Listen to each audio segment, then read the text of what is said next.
Bon mes chers amis, on se retrouve pour une petite vidéo facecam toute tranquille.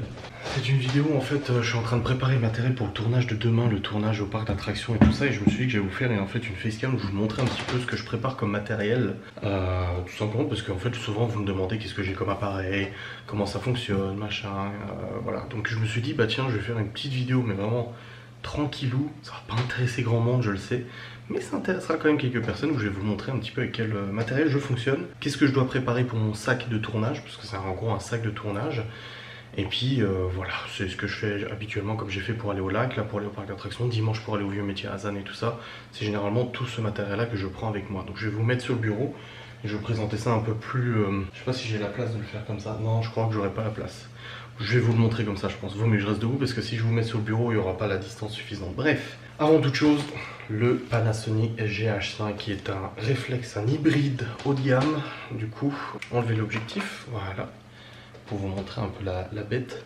Donc voilà le Panasonic GH5, c'est juste le boîtier là, attention, hein, moi j'ai mis tout un système à côté, mais c'est le boîtier là, vide, sans objectif à la base. Voilà, c'est un appareil photo caméra qui est très utilisé par le monde de YouTube, parce qu'il est très bon en fait en photo et surtout en vidéo, couplé avec un bon objectif, ça fait vraiment des merveilles.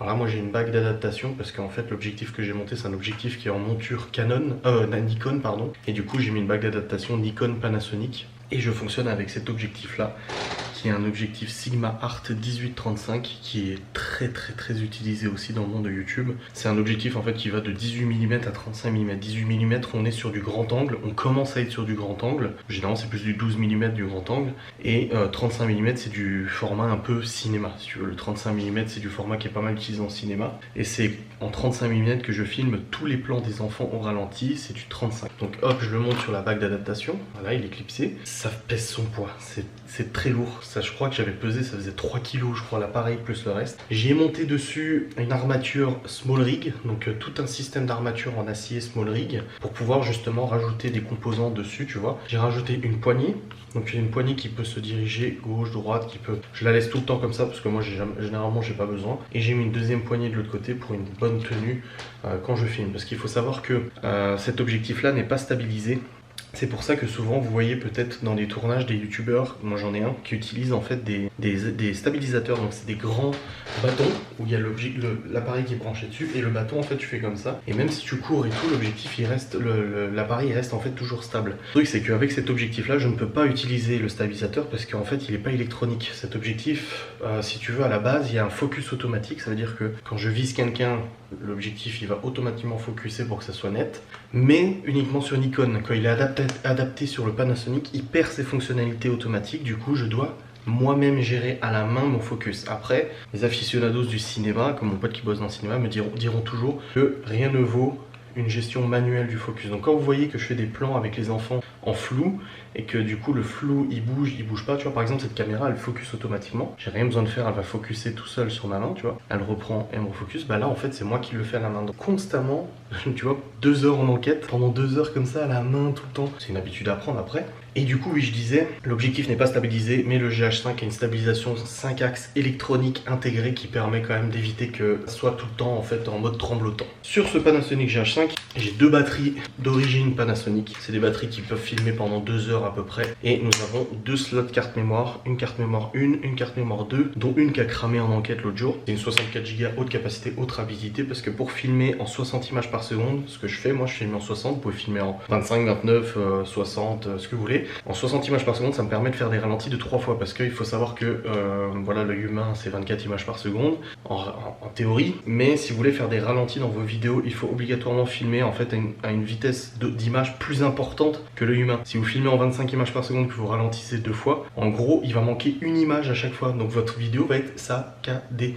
Que si vous filmez en 60 images par seconde, vous pouvez réduire de moitié. Le ralenti se fera, mais il n'y aura pas de saccade parce que vous restez quand même à 30 images par seconde, tu vois. Donc du coup, bah, c'est pour ça que je filme en 60 sur tous mes appareils. Donc je disais, Panasonic GH5, carte mémoire haute capacité. Ici, on a tous les branchements qui permettent du coup de brancher le HDMI, le micro, ici, etc. Sur ce GH5, je vais y rajouter... Alors, j'ai la possibilité de rajouter un micro Rode, donc c'est un micro pro Rode qui se met du coup dessus, vous le fixez ici, mais je le mettrai pas cette fois-ci, je l'utilise de moins en moins parce que maintenant j'ai le micro cravate. Nous avons au-dessus une poignée qui vient se fixer au-dessus de l'appareil comme ça. Je fais attention de ne pas faire tomber l'appareil parce que vu le prix que ça coûte, ça serait un peu embêtant. Voilà, vous voyez, la poignée vient se fixer au-dessus et ça me permet souvent, en fait, quand j'ai besoin de tenir l'appareil, je peux le tenir comme ça, tu vois. Je peux filmer comme ça, si tu veux. Même pour le tenir, quand j'ai pas besoin de filmer, je le tiens par la poignée. Si je sais que c'est parfaitement sécurisé, que ça tombera pas, etc., il n'y a pas de problème. Et ce bâton-là permet de brancher un écran externe qui est ici. Voilà, c'est un écran externe qui permet en fait de récupérer l'écran directement là, parce que quand vous faites du focus manuel, que vous devez travailler en manuel, et moi en plus je suis bigleux, j'y vois rien, travailler sur ce tout petit écran, je me gouche et c'est pas fiable. Donc j'ai toujours un écran qui est branché en HDMI, qui est alimenté par deux batteries spécialisées qui sont là-bas, qui sont en train de charger. Donc j'ai deux batteries pour l'appareil, deux batteries pour l'écran aussi, et ça me permet du coup de filmer avec un écran, voilà, c'est du 7 pouces je crois, et ça me permet du coup d'avoir vraiment une belle visu sur ce que je suis en train de tourner et éviter de faire des erreurs de tout, parce que par expérience quand j'oubliais du coup l'écran ou la batterie de l'écran que je devais filmer avec ça, je vous jure que ça m'arrivait à de nombreuses reprises de me rendre compte que ce que je filmais était flou, parce que je suis bigleux, parce que voilà, j'ai pas vu clair et tout ça. Est-ce qu'il est complet le GH5? Oui, ça me semble tout bon. Ouais, c'est bon, il est complet. Donc comme j'ai dit, deux batteries là-dedans, deux batteries ici, une carte mémoire parce que j'en ai commandé une autre vu que l'autre est flinguée. Ouais, c'est bon. Donc pour le GH5 on sera bon. Avec le GH5 j'ai aussi une épaulette, donc j'ai une sangle que je vais prendre demain parce que ça m'évitera du coup d'avoir trop mal au dos. C'est en fait une grosse fixation qui va venir s'attacher sur le small rig et qui me permet d'avoir l'appareil tout le temps en fait. Si vous voulez, j'ai pas besoin de le tenir, je peux le laisser se balader sur moi, contre moi. Il y a même des systèmes qui existent avec des objectifs, où tu as des racks en fait où tu peux brancher tes objectifs comme ça et ça permet de te promener avec les objectifs. J'ai vu ça sur certaines vidéos de youtubeurs et je trouvais ça super sympa. Là du coup j'ai acheté un peu, c'est bon. Nous avons ensuite le drone DJI Mavic Air, qui est un drone en fait semi-pro. Il fait des vidéos vraiment de très très bonne qualité. Tous les plans en drone je les fais avec, ça fait un petit moment que je l'ai. Je m'en sers très occasionnellement, mais là par exemple demain matin, s'il ne pleut pas, je vais essayer de faire des plans du parc avant l'ouverture. J'ai l'autorisation préfectorale de le faire. Et avec ça du coup j'ai deux batteries DJI qui sont en train de charger là-bas. Puis voilà, c'est un drone en fait qui se pilote via le téléphone. Donc vous avez une télécommande. Vous avez une télécommande ici. Vous branchez votre téléphone en dessous, ça vous fait l'écran. Alors il existe aussi une télécommande avec écran intégré, mais moi j'utilise celle avec le téléphone et ça marche très bien comme ça. À savoir que mon drone n'est pas piraté ou quoi que ce soit, parce qu'il y en a souvent qui piratent les drones pour pouvoir décoller même en zone interdite. Moi non, j'ai toujours volé en zone autorisée et j'ai surtout toujours utilisé les sécurités, parce que tu peux désactiver les sécurités de l'appareil et voler super vite où tu veux, mais du coup il détecte plus les obstacles, il détecte plus les couloirs aériens, il revient pas à sa base en plus la majorité du temps, parce que tu t'éloignes tellement que du coup il a plus assez de batterie pour revenir à sa base. Moi je vole toujours avec les sécurités, il me détecte les arbres, il me détecte... Alors oui forcément tu voles moins vite, c'est peut-être moins pratique, mais franchement j'ai pas envie de planter ce drone. C'est bon, en plus pour les plans que je fais, à chaque fois j'arrive à m'en sortir, donc il n'y a pas de souci. Et sinon il y a le Canon G7X qui est une caméra vlog. Où est mon téléphone? Je vais vous la montrer comme ça. Qui est une caméra de vlog. Alors elle a fait son temps hein, celle-là, hein. Il y a la nouvelle version qui est sortie, mais c'est une caméra qui franchement, vous voyez je vous la montre, qui est très légère, qui est sur trépied là actuellement, et qui fonctionne vraiment super bien. Voilà, avec une carte mémoire 64 Go aussi, j'ai 5 ou 6 batteries d'avance. Et ça me permet du coup de filmer mes vlogs tous les jours. Donc demain ce que je vais faire pour le parc d'attractions, c'est que je vais filmer la majorité du temps avec le G7X. C'est des plans rapides, tac tac tac tac. Les plans ralentis ou les plans un peu typés cinéma avec les bandes noires etc. seront filmés avec le GH5. Et les plans drone seront filmés avec le Mavic Air que je vous ai montré juste avant. Voilà, donc c'est le matériel que je vais prendre avec moi. Donc j'aurai deux batteries Panasonic, deux batteries d'écran, j'ai deux batteries de drone, j'aurai 4 batteries de G7X. Et j'aurai aussi une petite valise avec moi. Je la kiffe cette valise.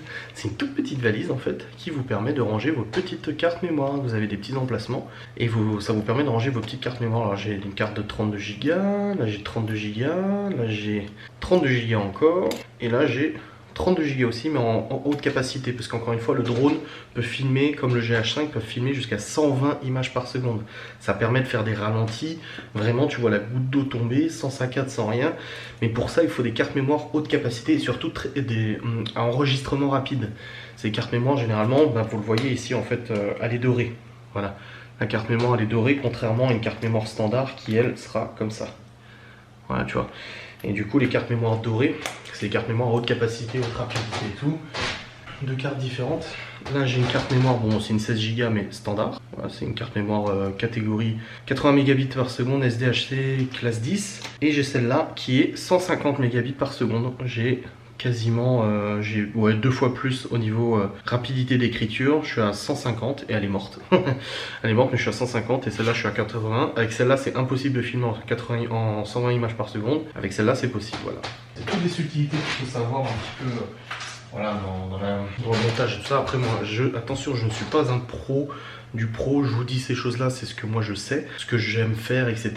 J'ai peut-être dit des conneries, j'en suis désolé. J'ai peut-être dit des choses qui vous feront sortir de vos gonds si vous êtes du métier, je suis désolé. Moi, je vous partage juste un peu mon expérience hein, de petit vidéaste amateur.